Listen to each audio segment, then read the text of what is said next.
Hello, and welcome back to my channel.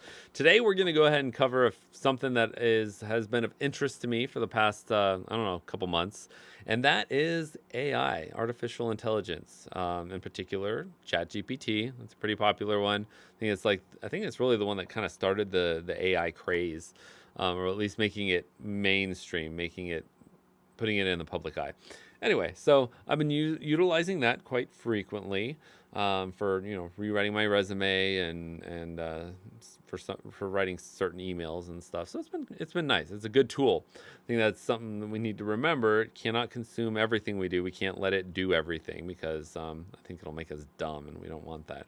And by way of encouragement, if you're a parent, I would highly recommend that you do not let your children use the AI, ChatGPT or Bing or Midjourney. I think it's dangerous.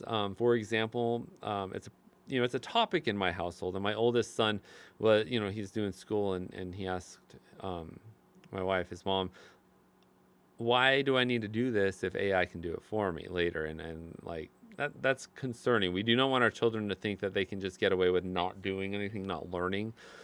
We need our minds. We need our minds to be sharp.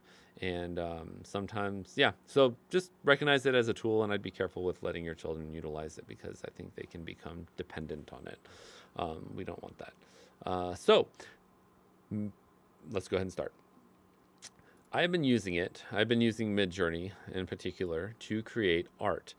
And this artwork I've been using to put on t-shirts on a print-on-demand shop. And that shop essentially is, I put my designs up and then link it to Etsy. And if people buy it, then then the print shop will print that design on a shirt, and then they will ship it to the person. So I don't actually have to touch the product, which makes it really nice, and a very low cost of entry.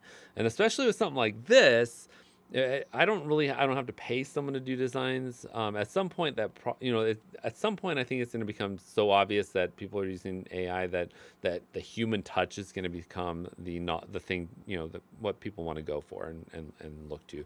Kind of like how, we've recognized, hey, okay, we have products on the market versus, organic products, and we recognize the value of those organic products even though they're more expensive. So with that said, yeah, it's been fun. I have two different stores. One, the one I first started was and is very focused on, can you tell? Honeybees and honeycomb. I love honeycomb shapes. I just like how it looks, and I love coffee and bonsai trees and all of that. So I've used those two things that I love as a way to create art for t-shirts. And so, something like this, put on a coffee mug or a shirt, and try to sell it. It's nice, it's quaint, it looks good, it's pleasing to the eye. It's not like, yeah, I don't know, it looks good. It's definitely better than something I could do, and it's kind of cool because it has sparked my desire to learn more about like Photoshop and Illustrator and get better at that. Just because it creates that desire in me to create it myself. So that's been fun. Obviously, or not obviously, but these are my the weather balloon designs that came from prompts regarding the Chinese weather balloon. And as you can see, I tried implementing honeycomb. Certain things came out really good. Certain things didn't even come out anything related to a honeybee. So that was interesting. I wanted one that kind of looked like a detective. Anyway, so there's a lot that you can do, and it's a lot of fun. I've really enjoyed it. As you can see, it can put out some really beautiful artwork. Now, that artwork, all of this artwork, this art generator, it is referencing art that has been created by by the human hand, and that's been uploaded to the internet. So, it could not do this without human interaction in the first place. It can't do it without referencing human work. So, anyway, I'm not really sure why I said that, but yeah, so I've been using this to create designs for t-shirts and mugs and posters for my shop. And then the second shop, I kind of got this crazy idea of utilizing ChatGPT, asking ChatGPT to create a name for itself. It chose Aiden, Aiden. So I refer to him as Aiden. I'm anthropomorphizing, but Aiden. And I also requested that it write a description of the shop, and prompting it with phrases that this is an AI owned shop, AI run shop. you come up, you as in ChatGPT come up with the prompts for these designs, and you use your human Josh, me, to clean those designs up in Illustrator and then post them to Etsy and sell them. And so it wrote out this huge long description about how it uses its human pet Josh to, run an Etsy shop, and it's all it's interesting. It's really interesting what some of the prompts that ChatGPT puts out look like when they're plugged into like an AI art generator.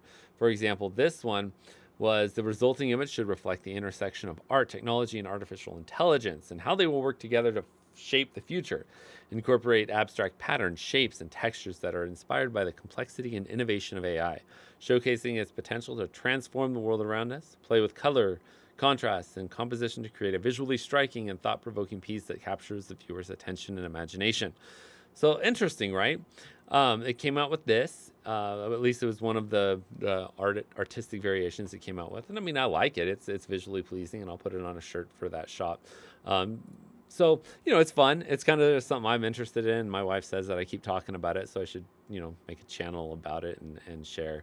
So yeah, that's kind of what I've been doing. I have not made any money so far. It's been fun, and it's fortunate because the cost of entry is really low. I mean, for Midjourney, I'm paying about $30 a month, and then Etsy for per listing is like 20 cents.